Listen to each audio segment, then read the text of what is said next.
Women safety అసలు ఎక్కడ ఏ place లో కూడా ఉమెన్ సేఫ్టీ అనేది లేకుండా పోతుంది. కాలేజెస్ కానీ, మాల్స్ లో, ట్రయల్ రూమ్స్ లో కానీ, హోటల్స్ కానీ, ప్రతి ఒక్క ప్లేస్ లో చిన్న చిన్న స్పై కెమెరాస్ పెట్టేసి రికార్డ్ చేసి అబ్యూస్ చేస్తున్నారు.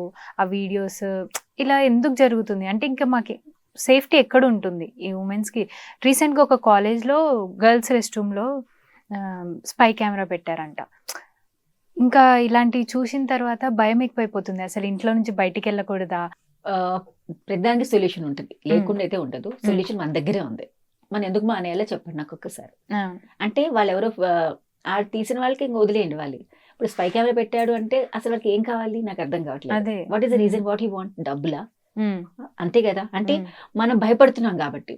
ఓకే, మన వీడియో తీసాడు, యూట్యూబ్ లో వేసాడు, లేదో వేసాడు, వాడికి సంపాదన రాదు కదా, సంపాదించడం రాదు. వాడు సంపాదించే కళలు లేవు వాడి దగ్గర, వాడికి ఆ స్కిల్స్ లేవు, వాడు చదువుకోలేదు, వాడికి అసలు బయట ఎలా బతకాలో తెలియదు కాబట్టి ఇలాంటి పనులు చేస్తున్నాడు. సో ఇలా చేసి డబ్బులు సంపాదించని అనుకుంటున్నాడు. అంటే అలాంటి వాడు మనం భయపడాలా?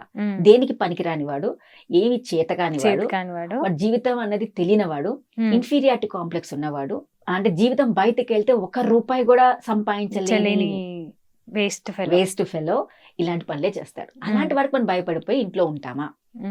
అలా మీరు ఒకసారి వీడియో తీసాడు, తీస్తే ఏమైంది? ఫ్యామిలీ సపోర్ట్ ఉండాలి చాలా వరకు. మీ ఫ్యామిలీ కంటే ఎవరికి తెలియదు మీరు ఎలాంటి ఆవిడ. రేపటి నాడు నీళ్ళ జబ్బు జరిగింది అనుకోండి, మీ ఫ్యామిలీ నీకు సపోర్ట్ చేసినప్పుడు సొసైటీ ఎన్ని రోజులు ఉంటుందని నాకు అర్థం కాదు. సొసైటీ ఎన్ని రోజులు మీకు సపోర్ట్ చేస్తుంది? పక్క వాళ్ళు 2 రోజులు మాట్లాడతారు, 3 రోజులు మాట్లాడతారు, 4వ రోజు వాళ్ళు ఏం మాట్లాడరు. రేపు మీ ఇంట్లో ఏ ప్రాబ్లం వచ్చినా వాళ్ళు ఒక్కరు రారు మీ దగ్గరికి. ఎందుకంటే మనకు తెలుసు మన నైబర్స్ ఎలా ఉంటారు మనందరికి. ఏదైనా బాధ కలిగినప్పుడు, మీకు ఏదైనా ప్రాబ్లం వచ్చినప్పుడు 4 మాటలు మాట్లాడడానికి వస్తారే తప్ప మీకు ఏదైనా సహాయం కావాలంటే ఎవరైనా వస్తారు? ఎవ్వరు రారు. ఎప్పుడు వస్తారు? అంతా అయ్యాక డబ్బులాడడానికి క్యాండిల్స్ వేసుకుని వచ్చేస్తారు. అది మనకు అలవాటైంది. క్యాండిల్ సిస్టమ్స్ అలవాటు అయిపోయింది. అంతా అయ్యాక కాదు, రోడ్డు మీద ఒక అమ్మాయికి రీసెంట్ ఢిల్లీ కేసు ఒకసారి జరిగినప్పుడు కూడా రోడ్డు మీద అమ్మాయి వాళ్ళ బాయ్ ఫ్రెండ్ ఇద్దరు రోడ్డు మీద పడి ఉంటే ఎన్నో బస్సులు, ఎన్నో ఆటోల దగ్గర నుంచి వెళ్ళాయంట. పట్టించుకోలేదు ఒక్క నాదుడు. But next day morning case అయినా బయట తెలిసాక అప్పుడు అందరు కలిసి రోడ్డు మీద ఇప్పుడు ఓ అని దెబ్బలాడుతున్నారు. ఆ సమయంలో నువ్వు అమ్మాయికి హెల్ప్ చేస్తుంటే ఏమో తెలియదు, చచ్చిపోయిందో. అంత బ్రూటల్ గా చేశాడు కాబట్టి అమ్మాయి బతకలేదు. బట్ మనం పక్క నుంచి వెళ్ళేవాళ్ళు చూసుకుంటూ వెళ్ళిన వాళ్ళు ఉన్నారు. అంటారు, మీకు తెలుసా మేడం అని అంటారు, నన్ను అడుగుతారు. నేను అడగక్కర్లేదు, నాకు తెలియదు. అంత బిజీ రోడ్ అండి ఢిల్లీ రోడ్. జనాలు అంటే వాళ్ళు ఫుల్. ఇక్కడ మీరు బెంగళూరు హైవే చూడండి, హైదరాబాదే చూడండి, టిల్ 2 o'clock పబ్లిక్ ఉంటుంది. అలాంటి ఆ ఢిల్లీ రోడ్ అంటే మీకు ఎంత పబ్లిక్ ఉండొచ్చు. అలాంటి చేయరు మన వాళ్ళు. అలాంటప్పుడు ఏ సొసైటీ వచ్చి చేసింది? పేరెంట్స్ ఉన్న బాధ మనం తీర్చామా? జస్ట్ మనం మాట్లాడుకున్నాం. బట్ ఆ సమయం ఎవరు చేశారు? అలాగే నేను చెప్తున్నా, రేపన్నా మీరు వాష్రూమ్స్ అన్నారు. రీసెంట్ ఒక కాలేజ్ లో జరిగింది. వాష్రూమ్స్ గర్ల్స్ వాష్రూమ్ లో పెట్టాడు. అంటే వాడికి ఎంత బుద్ధి లేని వాడు ఆలోచించండి. అంటే ఒక అమ్మాయి కంటే ఇంకా నువ్వు ఎంత దిగజారిపోయావా అని అర్థం. అంటే నీకు అమ్మాయి భయం వేస్తుంది. అంటే ఇప్పుడు అమ్మాయి ఎదుగుతుంటే వాళ్ళు ఓర్చుకోలేకపోతున్నారు. Because nowadays womens are in every field. కాబట్టి వాళ్ళు ఎలా తక్కువ చేయాలి, వాళ్ళు ఏం చేస్తే అని చేసినప్పుడు ఇది ఒక్కటే వాళ్ళకి సొల్యూషన్ దొరికింది. 2 things నేను చెప్తున్నాను కదా. ఇప్పుడు ఆ ఫోటోలు వైరల్ వేస్తాడు, వేసిన వెంటనే నీ బ్లాక్ మెయిల్ స్టార్ట్ అవుతుంది. నీ వీడియో నేను చూపిస్తాను, మీ ఫ్యామిలీ డబ్బులు తీసుకుంటాను. అయితే ఏం చేస్తారు? చూపించండి, మీ ఫ్యామిలీ చూపించండి, చూడండి, మీ ఫ్యామిలీ డబ్బులు అని అంటారు. 2-3 సార్లు చేస్తాడు, 3వ సారి వాడు నోరు మూసుకుని వెళ్ళిపోతాడు. మనం భయపడ్డామా? అంతే. ఏం చేస్తాం? వైరల్లో చూసిన వాళ్ళు ఎలాగో చూస్తారు. రేపటి నాడు ఇప్పుడు మీరు టెక్నాలజీ ఎంత మారిపోయిందంటే మీ ఫేస్ వేరే ఉంటుంది, మీ బాడీ వేరేగా ఉంటుంది. అలా కూడా మార్ఫింగ్ చేస్తారు. అలాంటప్పుడు మీ ఆ పొజిషన్ లో మీరు ఉన్నా లేకపోయినా వాడు అదే చేస్తాడు. So we should be prepared for it. మనం ఏనాడైతే దాన్ని ధైర్యంగా తీసుకోగలుగుతామో మనకి ఎలాంటిది ప్రాబ్లమ్స్ ఉండవండి. ఎప్పుడైతే మనం దానికి రియాక్ట్ అయిపోయి భయపడిపోతామో వాళ్ళకి అవకాశాలు ఇచ్చిన వాళ్ళమే అవుతుంది. ఇప్పుడు ఒక అమ్మాయి రేప్ జరిగింది, బీ సపోర్ట్ టు హర్. కొంతమంది రేపే అక్కడ ఈ బతుకుని టార్చర్ అనుభవించి కూడా చచ్చిపోయిన వాళ్ళు కూడా చాలా మంది ఉన్నారు. అంటే రేపు అయ్యాక బతికిన వాళ్ళు ఫ్యామిలీ సపోర్ట్ లేకుండా సొసైటీ వల్ల మాటలు పడి కూడా చచ్చిపోయిన అమ్మాయిలు ఉన్నారు. ఇది చెప్పండి, ఒక అమ్మాయికి రేప్ అయిందంటే ఆమె తప్పు ఉందా? ఎవరైతే చేశాడో వాడిని పట్టుకుంటారు. పొలిటికల్ ఇష్యూస్, పొలిటికల్ బ్యాక్గ్రౌండ్ ఏదో ఉండి వాళ్ళు వెళ్ళిపోతున్నారు. అలాంటప్పుడు మాత్రం ఎంత బాధ అనిపిస్తుంది. అదైనా జరుగుతుందో మనం పట్టించుకోవట్లేదు. చిన్న కేసు మనకు ఆల్రెడీ తెలుసు, మహబూబ్ నగర్ అమ్మాయి, హోమియోపతి డాక్టర్, మీకు తెలుసు. ఆ అమ్మాయిది with in 1 week case solve అయిపోయింది. ఎందుకంటే వాళ్ళందరూ లోకల్లో వాళ్ళు ఈజీగా తెలుసుకున్నారు. వాళ్ళకు ఆయన చక్కగా మంచి పని చేశారు ఆయన. కానీ అదే సిచ్యువేషన్ మీకు ఒక పొలిటికల్ ఇష్యూ పిల్లలు చేస్తే కేసు సాల్వ్ అవుతుందా? That is one of the solution what is happening in west Bengal.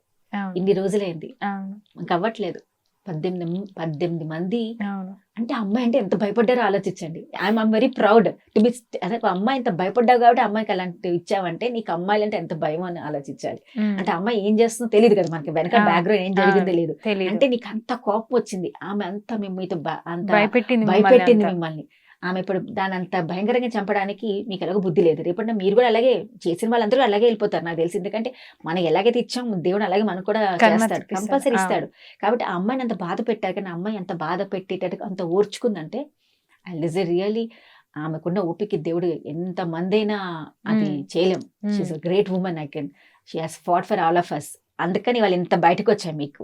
అవును ఆవిడ ఒక్క విషయం వల్ల ఎంత మంది బయటకు వచ్చారో చూడండి. అవును అంటే ఒక చోట అంత తప్పు చేస్తే నాకు ఆ పేరెంట్స్కి అయితే నిజంగా నాకు చాలా బాధ అనిపించింది మ్యామ్. ఎందుకంటే ఆ పేరెంట్స్ ఎంత బాధపడి ఉంటారో, నిజంగా పోయేటప్పుడు అమ్మాయి ఎంత బాధపడిందో ఇదంతా మనం ఆలోచిస్తే మనం భయపడ్డమేనేమో కారణం అనిపిస్తుంది నాకు. ప్రతిదానికి మనం సర్దుకుపోవడము, ప్రతిదానికి పోనీలే అనుకోవటం. ఎందుకంటే మన మెయిన్ థింగ్ ఫ్యామిలీ సపోర్ట్ ఇవ్వదు. అవును నేను చాలా వరకు ఒక అమ్మాయి బాధపడేదానికి ఉంటుందంటే కారణం, ఇప్పుడు కెమెరాస్ పెట్టా కూడా ఒక సీన్ వచ్చిందంటే వెంటనే పేరెంట్స్ నువ్వు ఆ రోజు ఇలా గట్టుకెళ్ళావు కదా అందుకని ఇలా జరిగింది. పేరెంట్సే చెప్తారు, పేరెంట్సే బయట సొసైటీ వాళ్ళే అంటారు ఆ అమ్మాయి ఫ్రెండ్స్తో ఎక్కువ తిరుగుతుందండి, అవును నిజం అందుకని ఇలా జరిగింది అంటే అక్కడ అనేస్తారు. అన్నప్పుడు ఎంత బాధ అనిపిస్తుంది, ఆ అమ్మాయికి ఎంత మెంటల్ టార్చర్ అనుభవిస్తుంది. చేసిన వాళ్ళు ఓకే, కొంతమంది కావాలని చేసిన వాళ్ళు ఉంటారు, కొంతమంది తెలియకుండా జరిగిన వాళ్ళు ఉంటారు. బట్ ప్రైవేట్ ప్లేసెస్ బాత్రూమ్ లో కూడా నీకు అమ్మాయి బట్టలు ఇంకా స్నానం చేయకుండా కూర్చోవాలా, ఎక్కడ కూడా బట్టలు కట్టుకోకూడదా అంటే నువ్వు అంత చీప్. పెట్టినోడు అలాగో చీపే, చీప్ కంటే కూడా ఇంకేం తక్కువ కూడా ఏమైనా ఉంటే చెప్పండి, అది వాడదాం ఇవాళ.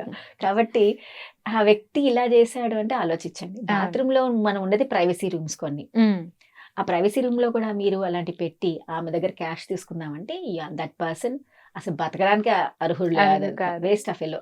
అసలు అలాంటి వాటిని పట్టుకోవాలండి. మీరు ఇలాంటివి తీయటం కాదు. ఇప్పుడు అమ్మాయి వచ్చి కెమెరా పెట్టడం తీసిన ఆ వ్యక్తిని బయటకు తీసుకొచ్చి అందరి ముందు అతనికి ఎలా చేయాలి, పబ్లిక్ గా అతనికి పనిష్మెంట్ ఇవ్వాలి. నిజంగా ఓన్లీ కేస్ మాఫీల్ చేసేసుకోవడం కాదు. I'm talking about people are involve in that also. ఎవరైతే కేసు సాల్వ్ చేస్తున్నారో ఆ వ్యక్తిని బయటకు తీసుకురండి, తీసుకొచ్చి అందరి ముందు పనిష్మెంట్ ఇస్తే ఇంకోసారి అలాంటివి జరగకుండా ఉండడానికి. ఎందుకంటే మీకు అమ్మాయిలు ఒక్కళ్ళే తెలుస్తున్నారు, మీకు ఎవరు చేస్తున్నారు మనకి ఎవరికైనా డీటెయిల్స్ ఉన్నాయి ఇప్పటి వరకు లేదు, మన దగ్గర ఎవరి డీటెయిల్స్ లేవు.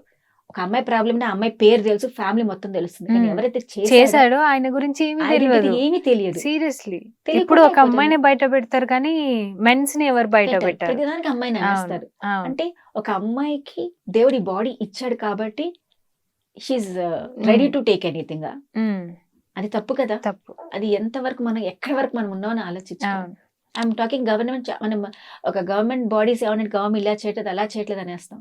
అంటే గవర్నమెంట్ ఇంత మందిని చూడాలంటే ఎలాగా, దాని కింద ఉన్న సబ్ బాడీస్ ఏదైతే ఉన్నారో, సబ్ గవర్నింగ్ బాడీస్ ఏదైతే ఉన్నాయో వాళ్ళు చూసుకోవాలి, ఆ సెక్యూరిటీ వాళ్ళు ప్రొవైడ్ చేయాలి. అక్కడ ఉన్న వాళ్ళు ఏమైనా లోకల్ గా ఉన్న ఎమ్మెల్యేస్, లోకల్ పీపుల్స్ ఉన్న వాళ్ళు ఏం పట్టించుకోరు. అలాంటప్పుడు ఇలాంటి కేసెస్ కి ఆస్కారం ఎక్కడ అవుతుందండి. People should change, mind set should change. మనం ఒక్కసారి గుర్తుపెట్టుకోండి, మనం ఇక్కడ జీవితాంతం బతకడానికి రాలేదు, ఎప్పుడొకప్పుడు మనం వెళ్ళిపోవాలి. కాబట్టి నువ్వు ఇంత బాధ పెట్టి ఇంత నరకం అనుభవించి వాళ్ళని పెడితే నువ్వేం హ్యాపీగా చచ్చిపోవు. రేపటినా ఈ డబ్బులు నీకు వస్తాయి, వీళ్ళు enjoy for more than 1 year 2 years హ్యాపీగా ఎంజాయ్ చేస్తావు. రేపటినాడు దీనివల్ల నీకు లేని రోగాలు కూడా వస్తాయి. అప్పుడు అవసరమా ఇది మనకి? నువ్వు బతుకు, నలుగురు బతుకుని, అది జీవితం. అంతేగాని వేరే వాళ్ళు బాధ పెట్టి నువ్వు జీవించావంటే జీవితాంతం నీకు మనసులో ఉండిపోతుంది, గిల్ట్ ఫీలింగ్ తో నువ్వు బతుకుతావు. That is what happening. So అమ్మాయిలు, I request all the women, girls, please come out. భయపడకండి అన్నిటికీ. ఒక జరిగిందా అంటే బీ రెడీ, ఏడుస్తూ చెప్పకండి, ధైర్యంగా మాట్లాడండి. ఆ వ్యక్తిని తీసుకురమ్మని చెప్పండి. అప్పటికన్నా నా ముందు అబ్బాయిని పనిష్మెంట్ ఇప్పించేటట్టుగా మాట్లాడండి. ఐ రిక్వెస్ట్ సొసైటీ సపోర్ట్ చేయాలి, పోలీస్ డిపార్ట్మెంట్ సపోర్ట్ చేయాలి, ఫ్యామిలీ సపోర్ట్ చేయాలి. అప్పుడే అన్ని ప్రాబ్లమ్స్ సాల్వ్ అవుతాయి. బట్ ఎక్కడైతే జరగదు ఇలాంటిది, చేయపల్సని చేయడం మొదలెట్టారంటే అవి సాల్వ్ అవ్వండి. అండ్ మీరు అన్నట్టుగా మీరు ఏం చేసినా కూడా అవ్వదు టిల్ ద పీపుల్, ఈ పర్టికులర్ పబ్లిక్ పీపుల్ ఎప్పుడైతే మారరో అని ఏమీ చేయలేం. సినిమా కాదు ఇది, ఒక హీరో చందని కొట్టేసి వెళ్ళిపోవటానికి. లైఫ్ ఇట్ ఇస్ లైఫ్ లో మనకు మనమే నిలబడాలి, కానీ మనకు సపోర్ట్ చేసే వాళ్ళు కూడా ఉండాలి. Then only this type of problems will solve. అసలు గర్ల్స్ చాలా ధైర్యంగా బయటికి రావాలి, ఒకళ్ళు సపోర్ట్ చేసినా చేయకపోయినా ధైర్యంగా ఎదుర్కోవాలని చాలా బాగా చెప్పారు ma'am. Thank you so much. Thank you so much.